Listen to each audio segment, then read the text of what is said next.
नेताओं के बाद अब प्रदेश सरकार के मंत्रियों में भी ठनी। भिवानी में सतपाल सांगवान पर बरसी किरण चौधरी, बोली खिसक रहा है जनाधार। साइबर सिटी गुड़गांव में रुका विकास का काम, मेयर ने जताई मजबूरी, कहा चंडीगढ़ में पड़ी हैं फाइलें।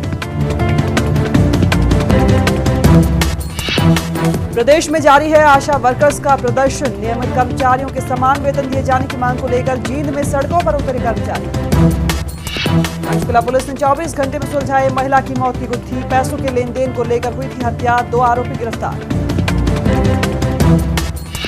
बल्लभगढ़ पुलिस ने 5 बांग्लादेशियों को किया गिरफ्तार, बिना वीजा के रहने का आरोप। और कैंसर का इलाज अब होगा आसान, रोहतक के वैज्ञानिकों ने इजाद की इलाज के लिए सस्ती दवा।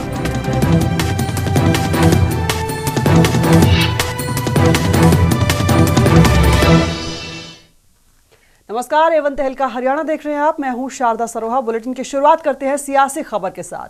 हरियाणा कांग्रेस में आपसी बयानबाजी का दौर खत्म होने की बजाय बढ़ता जा रहा है। अब किरण चौधरी ने चरखी दादरी से विधायक सतपाल सांगवान को आड़े हाथों लिया है। भिवानी में तोशाम से विधायक और सूबे की सरकार में कैबिनेट मंत्री किरण चौधरी ने यहां तक कह दिया कि सांगवान का जनाधार खिसक रहा है, लिहाजा वो कुछ भी बयान दे रहे हैं।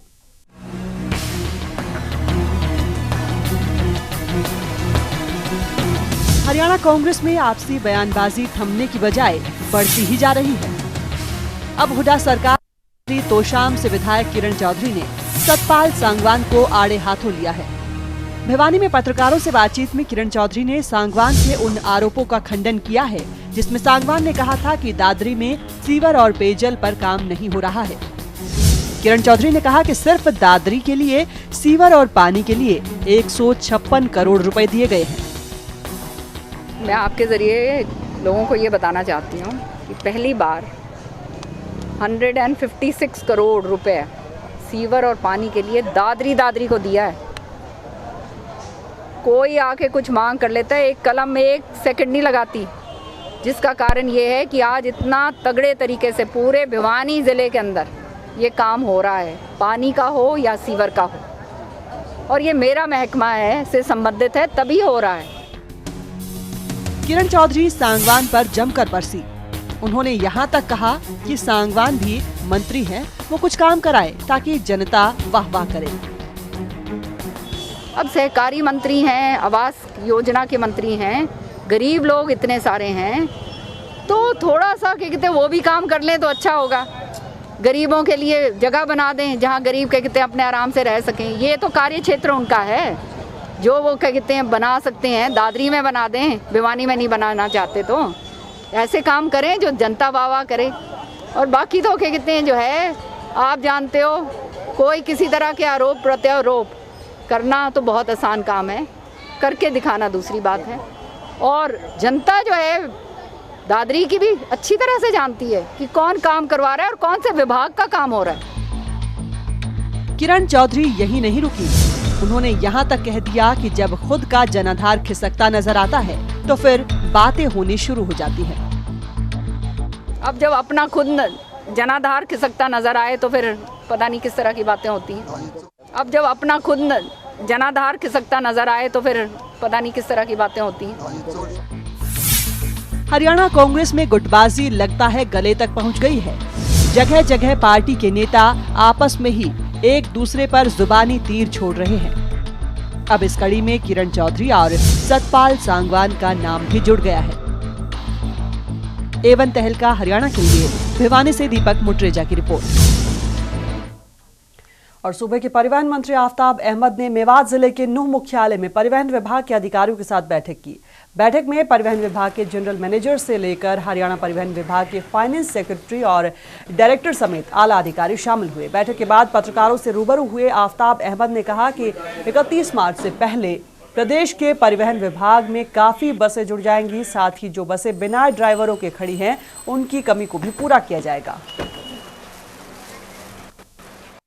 अड्डा कहाँ हो, कितना बड़ा हो, क्या उसका रूप हो, क्या सहूलतें दी जाए, इसी पे उसका कार्य चल रहा है। बस अड्डे का तो पहले से ही डिपो बना जभी से प्लान था, लेकिन अब हम चाहते हैं एक अत्याधुनिक ऐसी सहूलतों वाला जिसमें सभी यात्रियों को, सभी कर्मचारियों को, बसेस को भी, उसमें सब पूरी तरीके से उनको कब तक हो पाएगा? बहुत जल्दी इस पर कार्य शुरू हो। और हजका की रथ यात्रा पर एक बार फिर इंडियन नेशनल लोकदल ने निशाना साधा है। रतिया में इनेलो के प्रदेश प्रवक्ता निशांत सिंह ने कहा कि हजका की रथ यात्रा में लड़कियों के नाच गाने के सहारे भीड़ इकट्ठी की जा रही है। अगर किसी को लोग पसंद नहीं करेंगे तो फिर वो ऑर्केस्ट्रा को नचा करके लोगों को इकट्ठे करेगा। तो ऑर्केस्ट्रा नचाने के सिवा उनके पास बंदे नहीं आते। राजनीति में इन चीजों का कोई स्थान नहीं है। आदमी को विकास की बात करनी चाहिए, मुद्दों की बात। और साइबर सिटी गुड़गांव में विकास का काम ठप पड़ा है। छोटे मोटे कामों को छोड़कर बड़े प्रोजेक्ट नगर निगम से पास हो चुके हैं, लेकिन स्थानीय निकाय विभाग चंडीगढ़ में अटके पड़े हैं। शहर में जरूरत वाली जगहों पर ना तो फ्लाईओवर बन पा रहे हैं, ना ही अंडरपास।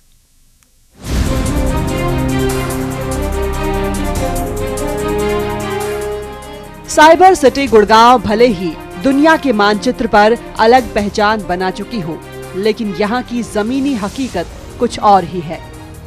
यहाँ ऊंची इमारतें तो बड़ी तेजी से बना दी गई हैं, लेकिन विकास की रफ्तार बेहद धीमी है। यहाँ जाम से निजात दिलाने के लिए ना तो फ्लाईओवर बन पा रहे हैं और ना ही अंडरपास। काम ठप पड़ा है और नगर निगम के मेयर मजबूर हैं। हरियाणा म्युनिसिपल कॉरपोरेशन का जो एक्ट है उसके अंदर एक मेयर की पावर बहुत ही सीमित पावर है। हमारा जो बजट है फाइनेंस कमेटी में वो 1 करोड़ रुपए तक का निर्धारित है। इसके अलावा हमें कोई भी बड़े प्रोजेक्ट शहर के अंदर लेके आने होते हैं तो हम वो प्रस्ताव पास करके हाउस के मार्फत चंडीगढ़ में भेजते हैं। वहाँ पर अधिकारियों का डिसीजन लेना होता है। प्रदेश में मेयर की पावर सीमित है। 1 करोड़ से ज्यादा के काम करवा नहीं सकते, लिहाजा हाउस से प्रस्ताव पास करके कई प्रोजेक्ट स्थानीय निकाय विभाग को भेज चुके हैं, लेकिन इन प्रोजेक्ट्स की फाइलें चंडीगढ़ में धूल फाक रही हैं। तो हमने अपनी तरफ से चाहे वो कॉरपोरेशन में फ्लाईओवर शहर के अंदर जाम से निजात दिलाने के लिए फ्लाईओवर बनाने की स्कीम हो, चाहे वो अंडरपास की हो, हर तरीके के ऐसे प्रस्ताव हमने भेजे हुए हैं जो आज तक ऊपर विचाराधीन ही है, जिनके ऊपर काम नहीं हुआ। अगर ये सिर्फ हमारी क्षमता के अनुसार होता तो निश्चित तौर पर हम इन 2.5 साल में अपने इन कामों को अंजाम दे चुके होते। मेयर से जब इस बारे में पूछा गया तो उन्होंने इसे टेक्निकल फॉल्ट बताया, लेकिन अधिकारियों के सुस्त तरीके से भी इनकार नहीं किया। तो मैं इसके बारे में तो ये नहीं कहूँगा, वजह तो ये टेक्निकल तौर पे भी कुछ जगहों पे दिक्कत आ जाती है, लेकिन हाँ ये जरूर बात है कि कहीं ना कहीं सुस्त प्रणाली के तहत तो काम हो ही रहा है। गुड़गांव में ठीक से विकास दिखाई नहीं देता, चाहे बात सड़कों की हो, किसी निर्माण कार्य की हो या फिर साफ स्वच्छ गुड़गांव की।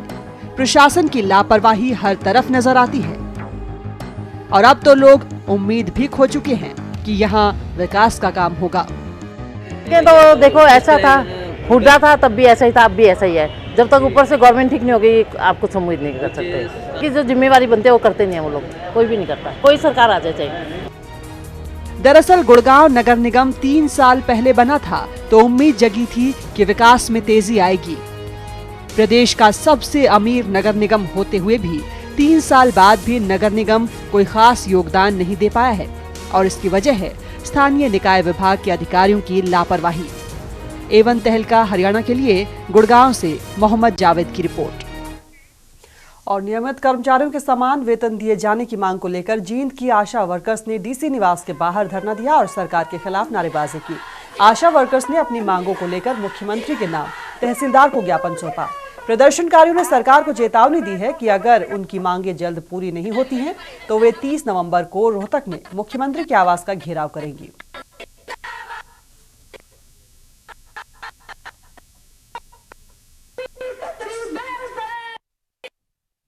हमारी मांग ये है कि आशा वर्कर्स को नियमित कर्मचारी बनाया जाए और उनका न्यूनतम वेतन 15,000 लागू किया जाए, ये हमारी मांग है।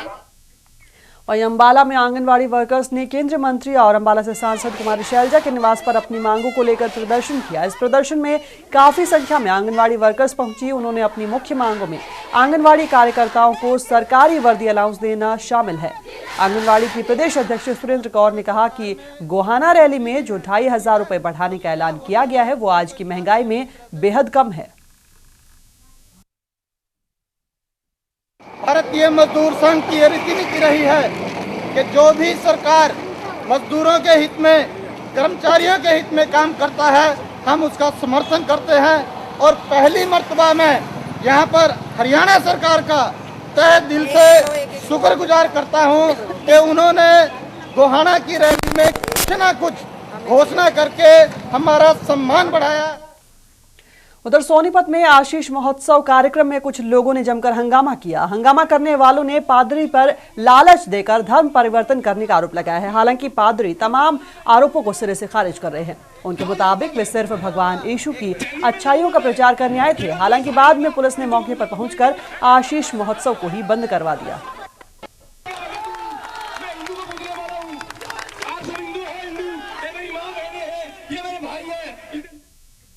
पंचकुला में शुक्रवार को मोरनी रोड पर संदिग्ध हालत में मिले महिला के शव के मामले को पुलिस ने सुलझा लिया है। पंचकुला पुलिस कमिश्नर ने प्रेस कॉन्फ्रेंस करके मामले में 2 आरोपियों की गिरफ्तारी की जानकारी दी है।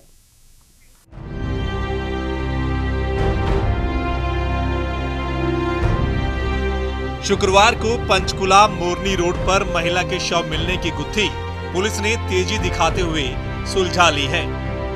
पुलिस ने इस मामले में 2 युवकों को गिरफ्तार किया है। प्रेस कॉन्फ्रेंस के दौरान कमिश्नर ने मामले का खुलासा करते हुए बताया कि महिला की हत्या की गई थी और उसके बाद महिला के शव को मोरनी टी पॉइंट पर फेंक दिया गया था। ये जिसमें राकेश कुमारी अलियास शिखा ठाकुर का मर्डर हुआ है, इसके डिटेल्स इस तरह से हैं कि ये 2 लड़कों गुलशन बद्दी का है और मोनू बल्टाना का है। इनके संपर्क में पिछले 5-6 महीने से ओवर टेलीफोन थी। किसी आदमी ने इनसे मिलवाया था ऑन टेलीफोन। कल इनकी जो है कोई 9-10 बजे के आसपास आपस में बातचीत हुई।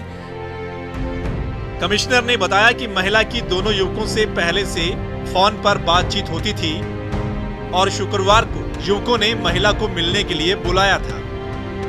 बाद में पैसे को लेकर तकरार होने पर उनमें झगड़ा हो गया, जिसके बाद नशे में धुत दोनों युवकों ने महिला की हत्या कर दी।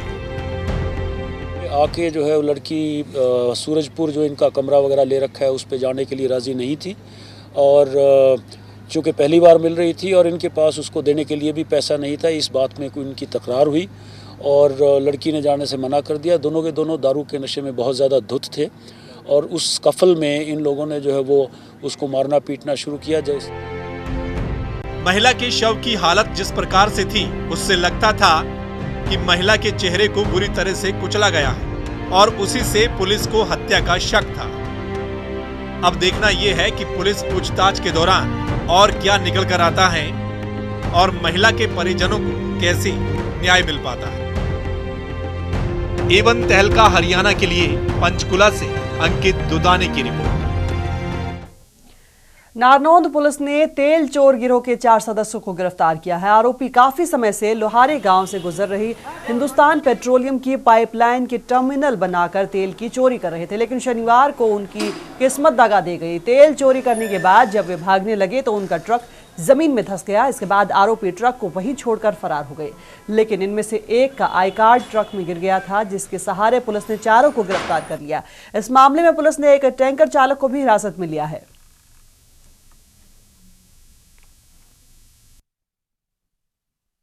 लोहारी राघव गांव से जो थोड़े दिन पहले जो पाइपलाइन है बठिंडा से बहादुरगढ़ जाती है तेल पाइपलाइन, उसमें से तेल चुराते हुए पकड़े गए। जो तेल चुरा रहे थे, जो टैंकर पकड़ा गया था, इसी मामले में 4 लोगों को अरेस्ट किया गया है।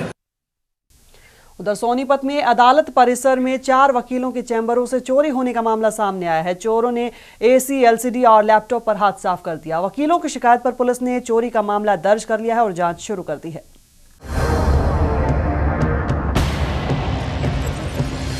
चोरों के हौसले इतने बढ़ गए हैं कि सोनीपत में इन्होंने इस बार किसी रिहायशी इलाके को नहीं बल्कि कोर्ट परिसर को ही अपना निशाना बना डाला। चोरों ने पहले तो 4 वकीलों के चैम्बर का ताला तोड़ा और फिर इनमें रखे एसी, एलसीडी और लैपटॉप पर हाथ साफ कर दिया। यहाँ से गए थे शाम को अपने अपने चैम्बर बढ़ा के, तब बिल्कुल दुरुस्त थे, सही थे, सभी में एसी थे। लेकिन जब सवेरे आके हमने अपने अपने चैम्बर खोले तो चैम्बर नंबर 247 से, 230 से और 222 से एसी चोरी पाए गए। 22 रात कल हम अपना चैम्बर बंद करके गए थे सभी, और सुबह आके देखा तो हमारे यहाँ 4 चैम्बरों में लोग का कुंडा काट करके सभी चैम्बरों से एसी निकाल लिए गए हैं। चैम्बर नंबर 230 में से और भी कुछ ज़्यादा शायद सामान गया हुआ है, जिसमें एलसीडी भी थी। हालांकि पुलिस भी इस घटना से हैरान है। डीएसपी ने बताया कि वकीलों की शिकायत पर मामला दर्ज कर लिया गया है और चोरों की तलाश शुरू कर दी है। एसी वगैरह कुछ चोरी होने पाए गए हैं। अभी इसमें एफआईआर दर्ज की जा रही है और जल्दी से जल्दी चोरों को ढूंढने का प्रयास। ये वारदात पूरे शहर में चर्चा का विषय बनी हुई है, क्योंकि हाई सिक्योरिटी इलाके कोर्ट परिसर में चोरी जैसी वारदात का होना अपने आप में चर्चा का विषय बन जाता है। वो भी एक दो नहीं बल्कि चार वकीलों के चैम्बर में चोरी होना हैरान कर देने वाली घटना है। A1 तहलका हरियाणा के लिए सोनीपत से जयदीप राठी की रिपोर्ट। और कैंसर की बीमारी से निजात दिलाने के लिए रोहतक के वैज्ञानिकों ने विदेशियों को पीछे छोड़ दिया है। रोहतक के वैज्ञानिक ने एक ऐसी दवा इजाद की है जिससे मानव के शरीर पर साइड इफेक्ट्स भी नहीं होंगे और वो सस्ती भी होगी।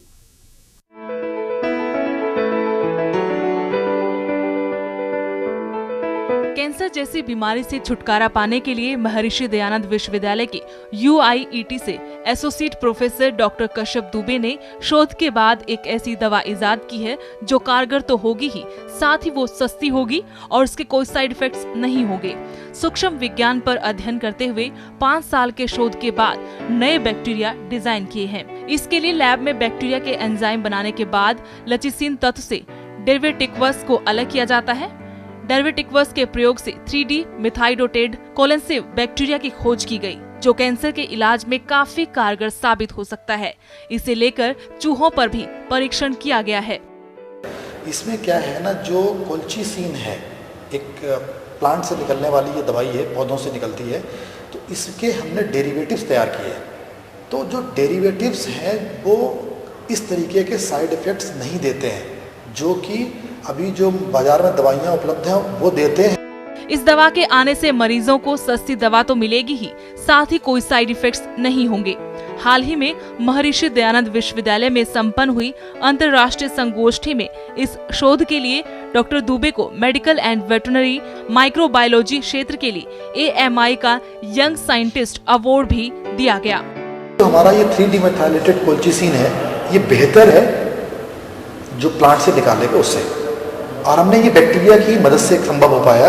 इसी कारण हमारी जो लागत है वो भी कम आएगी, जरूर ही कम आएगी। इसी के कारण हमें यंग साइंटिस्ट का अवार्ड मिला है। इस शोध से कैंसर रोगियों को कारगर और सस्ती दवा मिलेगी, साथ ही कोई साइड इफेक्ट नहीं होगा। A1 तहलका हरियाणा के लिए रोहतक से सुदर्शन पवार की रिपोर्ट। और जगाधरी के नंगली गांव के जंगलों में एक लेपर्ड शिकारियों के चंगुल में फंसने से बच गया। वन विभाग ने काफी मशक्कत के बाद उसे बचा लिया।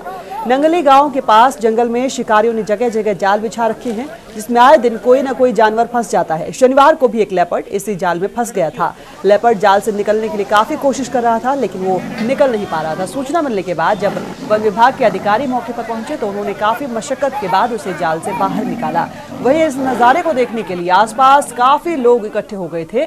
लोग पेड़ों पर चढ़ चढ़कर इस नजारे का मजा ले रहे थे। उधर दिल्ली के प्रगति मैदान में चल रहे 33वें भारतीय अंतर्राष्ट्रीय व्यापार मेले में लाखों की तादाद में लोग पहुंच रहे हैं और यहां के हरियाणा पवेलियन में भी लोगों के आकर्षण का केंद्र ये पवेलियन बनी हुई है। स्कूली बच्चों और आम लोगों का क्या कहना है, हरियाणा पवेलियन के बारे में आपको सुनाते हैं। बहुत कुछ देखा, हम यहाँ पे व्यापारिक मेले में आए घूमने के लिए और हम पहले पाकिस्तान के उसमें गए थे, वहाँ पे बहुत कुछ देखे। तो कैसा लगा हरियाणा का पवेलियन आपको? बहुत अच्छा लगा। सारा जो कुछ चीज है हरियाणा की है, मतलब विस्तार से पता चला है कि हमने क्या क्या मतलब तकनीकी चली हुई है अब हरियाणा के मतलब बढ़ाने के लिए हरियाणा को। यहाँ पर क्या देख के आए? अभी अंदर से निकल के आए, क्या क्या देख? अंदर से बहुत अच्छी चीजें देखी, जैसे बहुत अच्छी चीजें यहाँ पर भी हरियाणा का कल्चर है वो देखा और यहाँ पे देखिए नई नई चीजें देखने को मिली। जैसे कल्पना चावला वो हरियाणा से बिलोंग करती है, उसी के बारे में है और जो जो चीजें हरियाणा में है उसके स्कूल है और जैसे मेवात वगैरह वहाँ पे क्या क्या चीजें हो रही हैं, वहाँ पे क्या क्या नई नई पॉलिसी इशू हो रही है वो बताया गया है और वहाँ पे जितने भी हैंडीक्राफ्ट वगैरह है वो है, मजा आया देख के। और अंतर्राष्ट्रीय व्यापार मेले में हरियाणा पवेलियन क्यों बन रहा है सभी के आकर्षण का केंद्र, इसका जायजा लिया हमारे A1 संवाददाता हकीकत कादियान ने। 33वें भारतीय अंतर्राष्ट्रीय व्यापार मेले का हरियाणा पंडाल दर्शकों को अपनी ओर खूब खींच रहा है और इस पंडाल में पैर रखने तक की जगह लोगों को नहीं मिल रही और लंबी लंबी लाइनें लगी हुई हैं पंडाल के बाहर।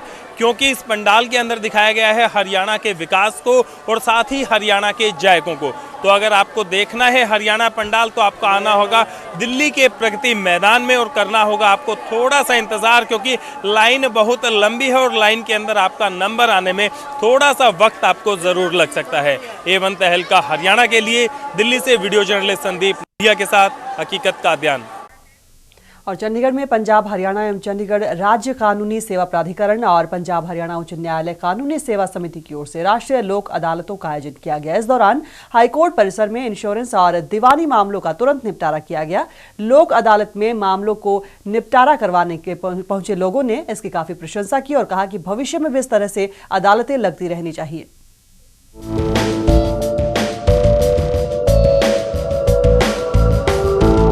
भारत के इतिहास में पहली बार पूरे देश भर में लीगल सर्विस अथॉरिटी की ओर से राष्ट्रीय लोक अदालत लगाई गई। इसी के तहत पंजाब हरियाणा हाईकोर्ट में भी लोक अदालत लगाई गई थी, जहां 3 बेंचों पर करीब 251 मुकदमों को रजिस्टर्ड किया गया। पंजाब एवं Haryana high court legal service committee के सदस्य संजीव शर्मा ने बताया कि लोक अदालत में वर्तमान जस्टिस SS सरो, पूर्व जस्टिस मोंगिया, पूर्व जस्टिस किरण नंदलाल ने केसों की सुनवाई की और लोगों की आपसी सहमति से निपटारा भी कर दिया। डिस्पोजल कि भी केसेस जो पेंडिंग कोर्ट में नहीं खत्म होते, तो दिस इज वन स्टेप कि ये केसेस खत्म हो किसी तरह। ये मैंने अभी आपको बताया जी, एक MSCT, रेंट और RSA और मैट्रिमोनियल सारे। अदालत में पहुंचे उपभोक्ताओं ने लोक अदालतों की तारीफ की और माना कि लोक अदालतों से केसों का निपटारा शीघ्र हो जाता है। मैं ये कहना चाहूँगा कि जो ये लोक अदालत लगती है, इससे इंश्योरेंस कंपनी के साथ साथ जो पार्टीज हैं उनको भी बहुत ज़्यादा सहूलियत होती है, क्योंकि उनको कोर्ट में नहीं जाना पड़ता और यहाँ पे ही सारे निपटारा हो जाता है। सुप्रीम कोर्ट के आदेशों के बाद देश भर में लगी नेशनल लोक अदालत के जरिए ऐसे कई लोगों को राहत की सांस मिली है, जिन्हें अपने दीवानी मामलों को लेकर लंबे समय से कोर्ट कचहरी के चक्कर काटने पड़ते थे, जिसकी वजह से उन्हें न केवल आर्थिक तौर पर बल्कि कीमती समय का भी नुकसान उठाना पड़ता था। चंडीगढ़ से A1 तहलका के लिए विचित्र शर्मा। और भारत को महिलाओं के लिए सुरक्षित बनाने के उद्देश्य से जामिया मिलिया इस्लामिया के 24 विद्यार्थियों ने साइकिल रैली निकाली है। ये रैली श्रीनगर से चली है और विभिन्न स्थानों से होते हुए दिल्ली पहुंचेगी। साइकिल रैली शनिवार को करनाल पहुंची, जहां जिला पुलिस प्रशासन की ओर से उनका जोरदार स्वागत किया गया। इस मौके पर विद्यार्थियों ने महिला सुरक्षा और सम्मान के संदेश दिए। रैली 25 नवंबर को दिल्ली पहुंचेगी, जहां राज्यपाल इसका अभिवादन करेंगे।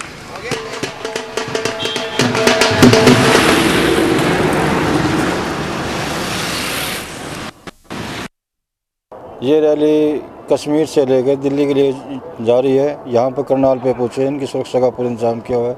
ये महिलाओं को सुरक्षा और उनके एम्पावरमेंट को लेके ये रैली की जा रही है। अच्छी शुरुआत है, बच्चों की तरफ से बहुत बढ़िया इनकी शुरुआत है और यहाँ पर इनकी सुरक्षा का पूरा इंतजाम किया।